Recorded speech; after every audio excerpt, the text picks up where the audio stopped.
Hello watch fans, this is Anders here on Watch On channel. So this watch may look familiar to you. This is of course the Seiko Prospex SPB143. This is of course a watch that has been out for a couple of years. I have owned it for exactly 22 months, so almost 2 years.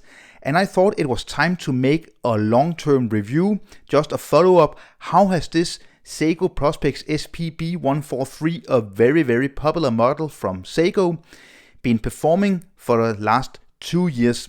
Usually we see a lot of reviews of watches and then never a follow-up. We will never actually learn how a watch performs after a given amount of time. So in this video I'm going to tell you how it wears, how it feels, how accurate it is, how versatile it is, and also my 3 biggest pluses and 3 biggest minuses about this watch. It is powered by the in-house Seiko 6R35 movement, and let's just have a look at how accurate it actually is. So you see we get approximately 5 seconds plus per day, which is amazing for this movement. You also see it is not a high beat movement, it beats at 21,600 vibrations per hour, and it has a power reserve of approximately 70 hours. So regarding the movement, I think this is an interesting movement. It is kind of a beef up from some of the more standard movements. It's not the most beautiful movement. It's not a high-end luxury movement. It's a workhorse, it's a tractor, and it does its job very well. This watch is priced between $1,000 and $1,200 US pre-owned, and in Japan you can find them at around $1,000 US, less maybe 900. If you buy them in Europe, you have to pay approximately $1,100 to $1,200 US. So the size of the watch is 40.5 millimeters in diameter. It has a lock-to-lock distance of 47.6 millimeters, a height of 13.4 millimeters, and then a lock width here of 20 millimeters. And that really also helps it become a strap monster. Also the way that they designed the case with these very kind of flat ends here to the case, no curvature, and that actually makes it very easy to put other straps on. It is of course stainless steel. This is an aluminium bezel insert which they treat so it becomes very hardened.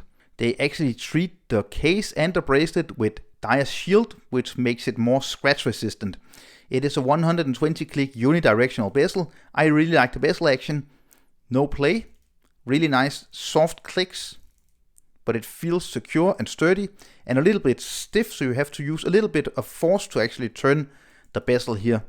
We also see we have applied hour markings and these baton style hands and the square second hand. All of these are filled with lume, as you can see on your screen now.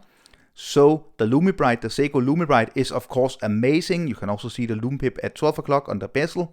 So of course amazing lume. And you can actually choose between several versions of this 200 meter water resistant diver. I opted for this gray style. I think the dial is amazing. That's one of the highlights for me of this watch, because I think this gray is just so well executed. And you also see how the light plays with the hour markings and the hands, really nicely made. The bracelet is one of the highlights of the watch. It was a big upgrade from what Seiko used to do. Really nice sturdy oyster style bracelet, and the clasp is also an update.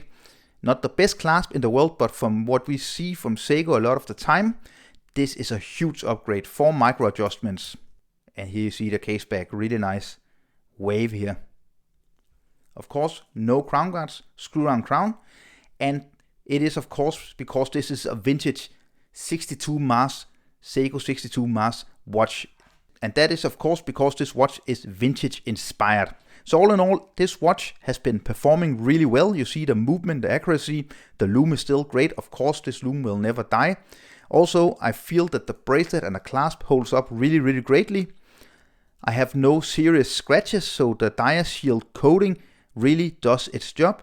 You have drilled lock holes here, so it's very easy to actually change between straps. So all in all, after 22 months, this watch has been performing really well. So I can definitely not complain about this watch. It is a sturdy, really nice Seiko dive watch. It is one of these Seiko dive watches where you have to spend a little more money than the more affordable Turtles, for example, and other Seiko divers, but you get so much more quality, and I bought it to have kind of the D1 Seiko dive watch in my collection, because you can really buy yourself into poverty if you keep buying a lot of these cool Seiko divers. So this definitely fills that gap, but let's see if it stays in my collection. As promised, I will end this video with the 3 worst and the 3 best things about this Seiko Prospex SPB143.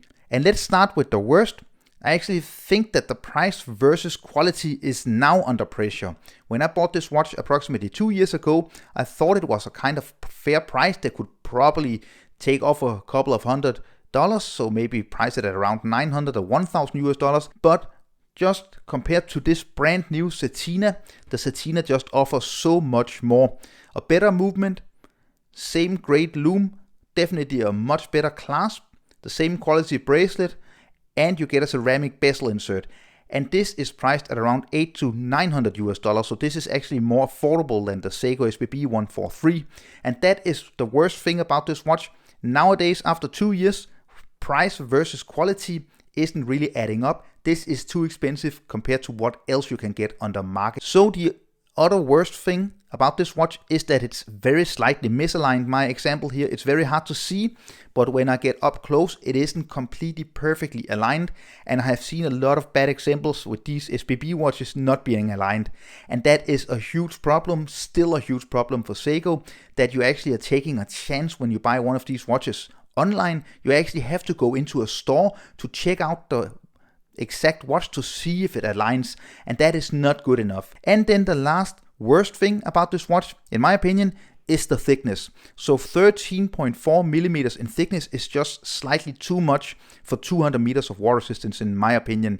It is such a versatile watch, kind of anonymous, so you can really dress it up with leather strap or NATO straps or anything you want to dress up this watch with, but it just becomes too thick. And on the wrist, I just feel it's a little bit too thick for what you actually get with just 200 meters. Again, compared to the Satina, it's 300 meters of water resistance, and it's approximately 0.5 millimeter thinner than the Seiko here.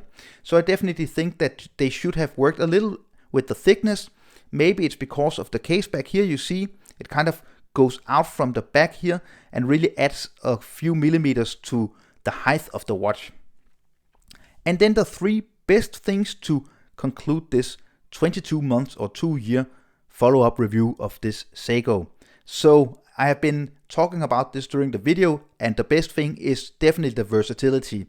It is a very versatile watch. It is a strap monster, as I said before, and as you can see in my videos, and that is definitely the highlight of this watch. It is so versatile. You can wear it with anything almost, and you can dress it up, leather strap, rubber strap, NATO strap, whatever you want.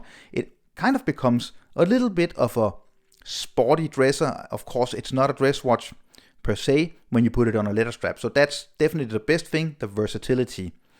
Then the second best thing, in my opinion, is definitely the dial. I talked about this beautiful gray dial before, but also the hour markings and just a very simple printing on the dial. Seiko, the Prospex logo, I could probably do without the logo. Automatic divers 200 meters. I think they kept it kind of clean and very classic and just beautiful with this sunburst gray dial and the hour markings, which are very nicely applied to the dial. So definitely a great thing. And then the third thing is the bracelet. It is not the best bracelet in the world, but for Seiko watches, this is a huge upgrade. You can see it's quite flexible. You have nice polishing on the sides, but a really good satin finished brushing on the top of the bracelet here, as well as the clasp, which just makes it a little less prone to scratches. And I just like this kind of black or more dark gray finish to the bracelet, which is also very comfortable. And here it is on my 17.5 centimeter wrist circumference. So if you have fallen in love with this watch or one of the other versions of this watch, I can definitely recommend you to buy it. It is a very nice watch. If it's just something for you, you want the perfect Seiko diver in your collection, this is the one to get. But if you're kind of having this watch compete with a lot of other dive watches, it might actually lose out now. 2 years ago, it was really great value. Now, a lot of other really cool watches, just like the Satina I've showed a few times during this video, is catching up to this, or actually going above the quality versus price of this Seiko SPB143. So I hope you enjoyed this 2-year follow-up review. If you enjoyed it, don't forget to subscribe to my channel.